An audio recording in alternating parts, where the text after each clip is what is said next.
Hari ini, kita bakal ngintip gimana SDN 1 Kembangsari mengubah jeda semester jadi sebuah petualangan yang penuh pembelajaran seru. Yuk kita lihat bareng-bareng. Jadi, secara resmi, nama acaranya adalah Jeda Semester Seru dan Ceria. Keren ya namanya? Sekarang, mari kita bedah satu persatu, apa sih yang bikin jadwal mereka ini begitu spesial dan benar-benar bisa mencapai tujuan mulia tadi.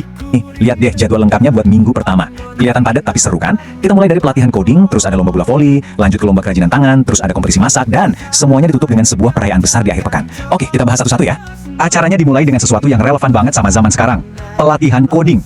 2 hari penuh, Senin dan Selasa, dipakai buat ini. Tujuannya jelas banget, yaitu ngebekalin siswa dengan skill dasar buat masa depan. Biar mereka jadi bagian dari generasi digital yang siap bersaing. Lanjut hari Rabu, ganti suasana nih. Kita ke adu fisik yang seru, ada lomba bola voli. Tapi ini bukan sekedar olahraga loh. Ini cara yang asyik banget buat nanamin nilai sportivitas, semangat juang, dan yang paling penting, kerja sama tim. Disinilah aspek ceria dan berprestasi itu ketemu.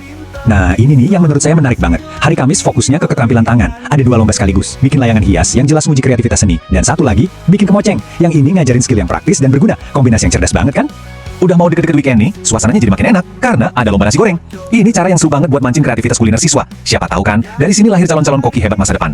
Dan inilah dia, hari Sabtu, waktunya puncak acara. Ini bukan cuma hari biasa, ini adalah klimaks dari semua energi, kreativitas, dan kerja keras yang udah mereka lakuin selama seminggu penuh. Jadi, hari besar ini isinya apa aja sih?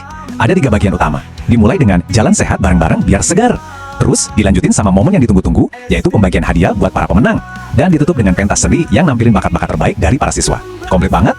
Heheits, tentu aja, acara gede nggak lengkap tanpa door prize.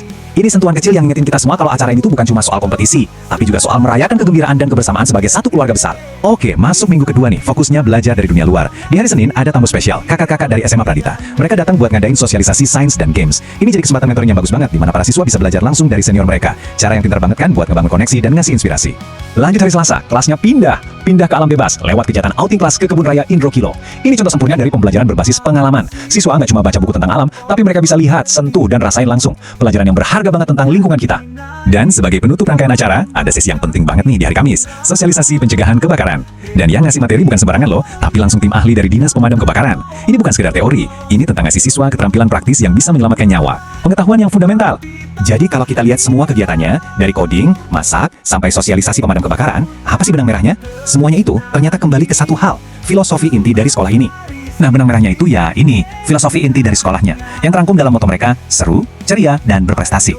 Setiap kegiatan yang kita lihat tadi, semuanya dirancang dengan hati-hati untuk mewujudkan ketiga nilai ini. Keren kan? Apa yang dilakukan SDN 1 Kembangsari ini benar-benar ngasih kita perspektif baru kan? Bahwa jeda sekolah itu mungkin bukan cuma waktu buat istirahat dari belajar, tapi justru sebuah kesempatan emas buat belajar dengan cara yang beda, yang lebih seru. Nah, ini ninggalin kita dengan satu pertanyaan penting untuk direnungkan. Apa sih sebenarnya tujuan jeda sekolah? Dan gimana caranya kita bisa manfaatin waktu itu semaksimal mungkin?